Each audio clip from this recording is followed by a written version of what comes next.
So first of all, I want to apologize for not uploading a video last week. I want to say that I was busy and I had an outing and all these things, but the fact of the matter is I did not plan my week properly. I did not record on time. I did not edit the video on time, so I could not really upload the video on time. So it should not happen in the future. From the premise of this video, you must have figured out that it's regarding cell phones, and not just any kind of cell phones, specifically non-camera phones. Now, I've been working in an MNC for the last 5.5 years, and my employer does not allow me to carry camera phones on my production floor. So that's the reason why I had done a lot of research before I bought multiple non-camera phones, and I thought I might make a video regarding this. So that if anyone is out there and he's like, I want a non-camera phone, this video might help them. So if you are someone who's looking for a non-camera phone because your employer does not allow you to carry camera phones, then this video is for you. To make this video really simple, I have split the phones into 3 categories. The first category being the basic phone. When I talk about basic phone, I mean your 1100, your Samsung Guru, and all those basic phones. I don't want to stand here with the 1100 here, so I brought this. What this is a legitimate phone which also acts like a fidget spinner, right? So it's made by this brand called Chili, and I would be mentioning links in the description below, so you might want to check them out if you are interested in this kind of phone. I really don't know who this is intended towards. Probably someone who thinks this is cool.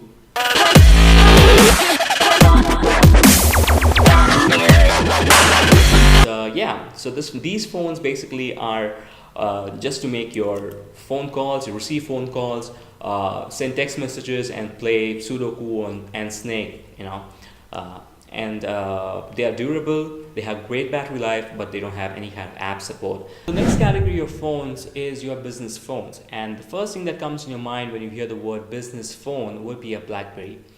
So this is a BlackBerry Bold 4 9930. I've used this for 2.5 years before I retired it, and I replaced it with a BlackBerry Classic. Both these phones run BlackBerry OS. This has running the more recent BlackBerry 10.0, and this is running the old 7.0. And I'm using the Classic as my daily driver in 2017 as well.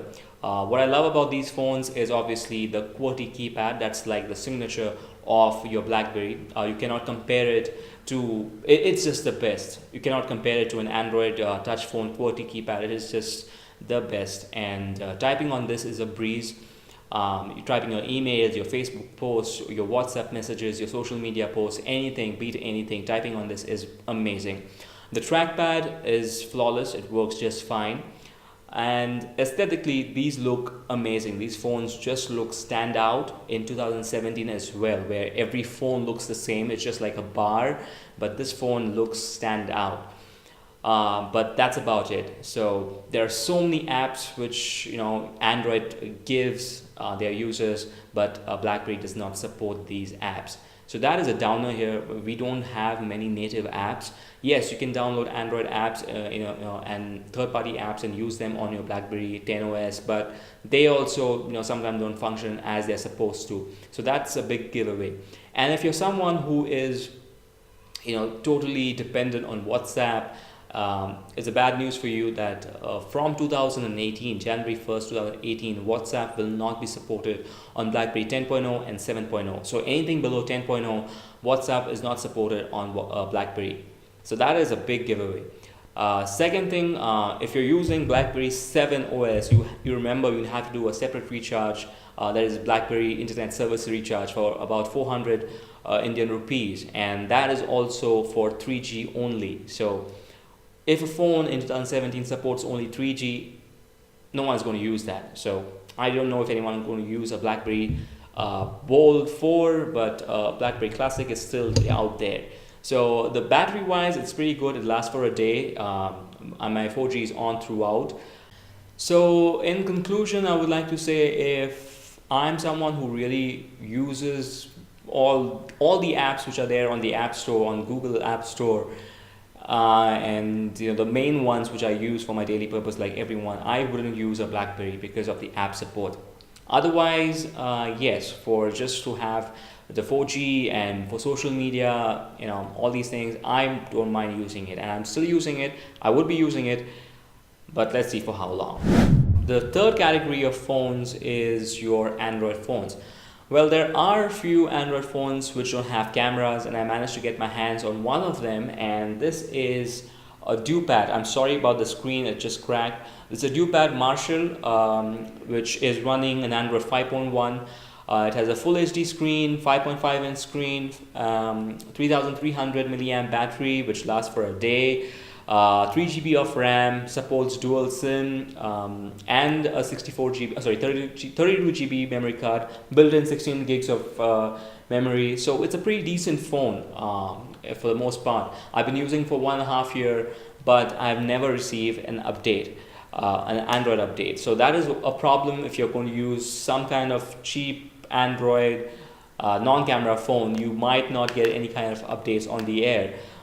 Thing which I just want to mention is the battery life. I get 1 day battery life because I use the phone only to WhatsApp or check my social media feeds and all that kind of stuff. I don't really upload, I don't really watch videos, movies on my phone. I don't listen to music on my phone. I don't play games on my phone. So if your usage is going to be minimal, you might get 1 day battery life. If it's heavy usage, you probably might get it a little less. So that is something you want to keep in mind. But if given a choice between the 3 phones I have listed, the 3 type of phones I've listed, I would definitely go for this because of Android support. There's nothing which comes close to the apps you get on Android, the support you get on Android. So yes, I would definitely go for an Android phone which doesn't have a camera. The option you have is Noncam. Now, Noncam is a website. I think it's based in Singapore. What they do is they basically physically remove the camera from an iPhone and they would ship it to you. I would not walk that path, but if you want that kind of thing, then you can go towards it. Also, if you have an old iPhone, they can send you a toolkit which has step-by-step instruction how to open up your iPhone and physically remove your the camera, the front and the back. So that's something that also is possible. So yeah, that option is available. And another option you have is iKnow. It's a company again based in Singapore. They have this iKnow 3, iKnow 5, and iKnow Scout. So you can check them out. I would link in the description below. iKnow 5 is very similar to the Dupad Marshall. The only difference is that the battery in the iKnow 5 is 2300 milliamp, I believe, and it has Android 6.0 OS. So I would definitely want an Android 6, but not at the cost of the battery. So that's it, guys. These were the options I knew about if you're looking for a non-camera phone. If this video helped you out, hit a like button and subscribe to the channel for more such videos. If you didn't like it, let me know in the comment section what I need to improve on. Yeah, so there's a giveaway coming again. Like I mentioned, I would be announcing the winner next week. So make sure you subscribe to the channel, follow me on all my social feeds, and you would be eligible to win a rupees 1,500 voucher on Amazon, from Amazon. So make sure you subscribe to this channel for more such videos and awesome such giveaways. So thank you so much for watching, guys. Again, I really wish you guys a very happy Christmas in advance, and I hope you have a great one. Take care. Goodbye.